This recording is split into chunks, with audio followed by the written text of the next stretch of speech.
Hello and welcome to बिटेनिंग। साथ में मिलकर शुरू करते हैं जिंदगी की दूसरी इनिंग। अगर आप डोनाल्ड ट्रंप होते एक मिनट को, तो डोनाल्ड ट्रंप होते तो आपका मन तो बहुत कर रहा होता, खर्चा करूं। खर्चा इन द सेंस कि यार आपने इतनी सारी कमिटमेंट्स करी हैं, वादे करे हैं, आप प्रेसिडेंट बने।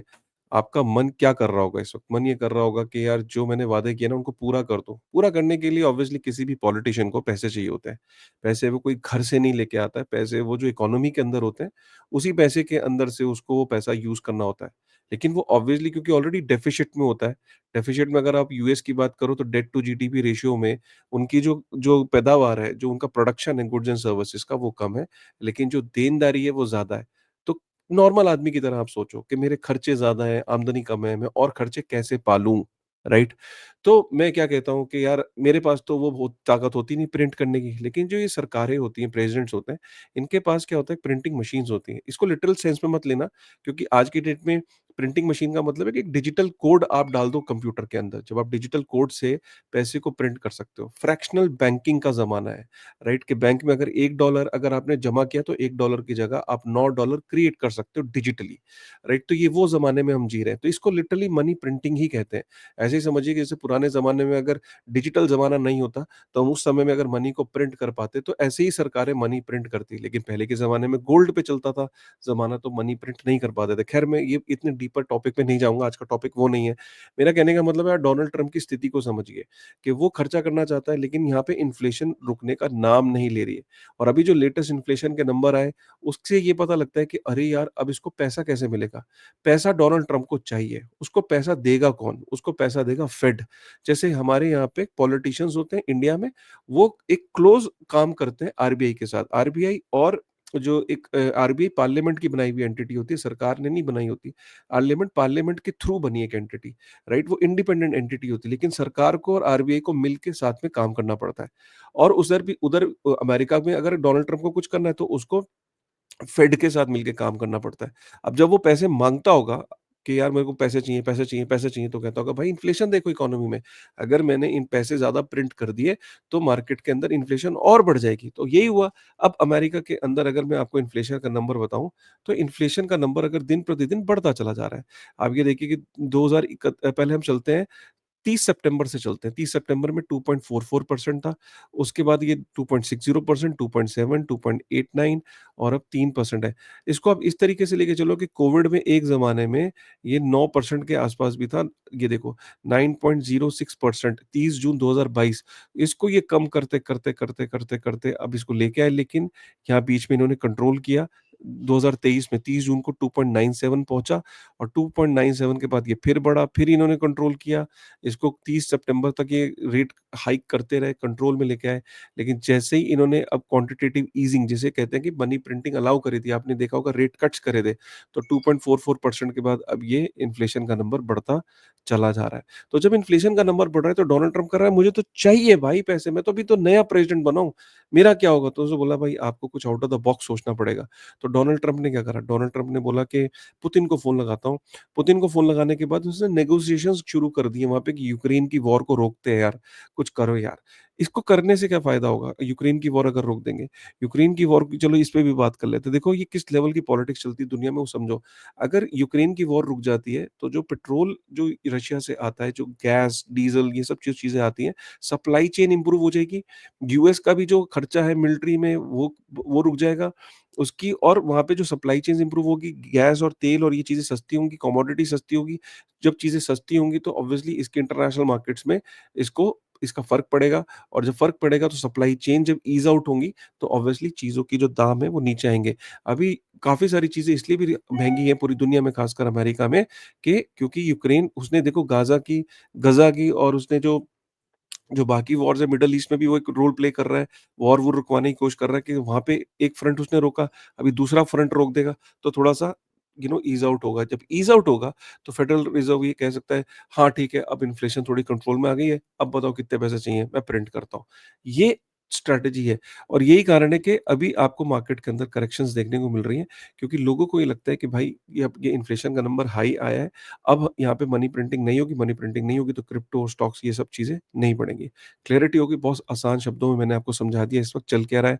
अगर हम यहाँ पे इंडिया की बात करें तो कॉइनबेस री-एंट्री की बात सोच रहा है, वो बोल रहा है कि भाई बायनांस आ गया, बिटगेट हो गया, बड़ी-बड़ी जो बायबिट हो गया, भई अगर ये लोग आ रहे हैं तो मुझे भी आने में क्या, मैं भी एफआईयू से रजिस्टर कर लेता हूँ।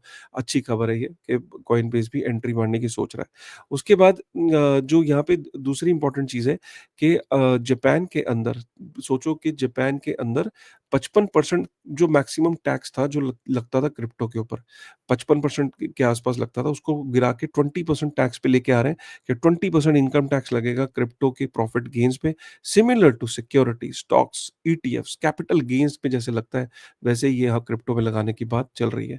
जापान के अंदर मैसिव लेवल पे काम हो रहा है। जापान की गवर्नमेंट इतने अग्रेसिव लेवल पे बिटकॉइन और क्रिप्टो पे काम करना शुरू कर दिया है। वहाँ की कंपनीज़ बिटकॉइन को बाय कर रही है। मेटा प्लैनेट ने 25.9 मिलियन का बॉन्ड रेज़ करने की बात करी है और बिटकॉइन को बाय कर रहा है।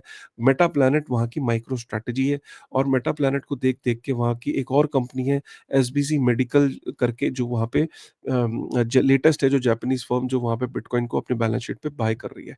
तो ये यहाँ पे आप देख रहे हो कि एक के बाद एक कंपनी जापान में शुरू हो गई, इनकम टैक्स पे कम करने की बात हो रही है। तो यहाँ पे एक और कंपनी है क्लूर, जैसे अमेरिका में बाढ़ आ गई है अमेरिकन कंपनीज़ में, जापानी कंपनी में कि वो बिटकॉइन को बाय कर रहे हैं अपनी बैलेंस शीट पे, ठीक है। बिटकॉइन के अंदर से क्योंकि काफ़ी सारा ये इन्फ्लेशन का नंबर आया है, तो इसकी वजह से काफ़ी सारा आउटफ्लो हुआ है। 10 फरवरी को भी आउटफ्लो था, 11 फरवरी को आउटफ्लो था, 12 फरवरी को आउटफ्लो था, 13 फरवरी को आउटफ्लो था। तो ऑब्वियसली ये देखने को मिल रहा है कि लोगों को लगता है कि अभी जो इन्फ्लेशन का नंबर आया है उससे एक कहीं न कहीं पैनिक हुआ है। लेकिन आप उस पे मत जाओ, लॉन्ग स्टोरी को देखो। वेनेक के एग्ज़ीक्यूटिव ने एक ब्यूटीफुल एक एक्सेल शीट यहाँ पे शेयर करी है। उसमें उसने बोला है कि ये देखो कि 23 बिलियन यूएस डॉलर बिटकॉइन में एंटर कर सकते हैं, सिर्फ़ इन स्टेट्स की वजह से। कौन-सी स्टेट्स? जिन्होंने बिटकॉइन को स्ट्रैटेजिक रिज़र्व एसेट बनाने की बात करी है। अमेरिका के अंदर 14 से 15 स्टेट्स हैं, जिन्होंने बिटकॉइन को बोला है कि हमारी स्टेट्स में बिटकॉइन को स्ट्रैटेजिक रिज़र्व एसेट बना दो। तो उसने एक एस्टीमेट लिया यहाँ पे वेनेक ने बोला कि अगर ये इतना-इतना पैसा लगाते हैं मिनिमम अपने इन्वेस्टमेंट का कोई 5% कोई 10% कोई टोटल पोर्टफोलियो का इतना डालते हैं, स्टेट्स अगर पैसा डालती हैं, तो जो यूएस की स्टेट्स हैं, वो 2,42,000 बिटकॉइन बाय कर लेंगी, 23 बिलियन यूएस डॉलर इसके अंदर एंटर कर जाएगा। तो इन खबरों पे आपका फोकस ज़्यादा होना चाहिए, लॉन्ग टर्म। जेपी मॉर्गन को देखो, क्या-क्या उसने गालियाँ नहीं दी इसने बिटकॉइन को, लेकिन उसने भी अपनी ईटीएफ के अंदर होल्डिंग बढ़ा ली है। 1 मिलियन यूएस डॉलर की उसकी होल्डिंग हो गई है सारी ईटीएफ के थ्रू।